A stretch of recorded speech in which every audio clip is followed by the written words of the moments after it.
This is a left hand G minor scale.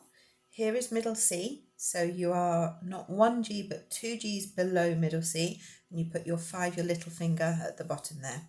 We've got 3 on a black note, and there's going to be a black note bridge here across from E flat to F sharp. So 5, 4, 3 on B flat, 2, 1, over with 3 onto the black note, across the bridge, thumb on G. Then we go for the second octave. This is the important part. 4 on A, 3 on B flat, 2 on C, thumb on D, black note bridge, and you've finally got to the top. Coming down, swing under from 3.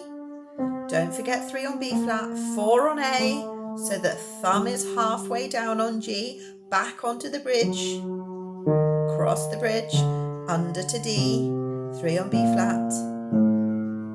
Okay, I'm going to play that without talking.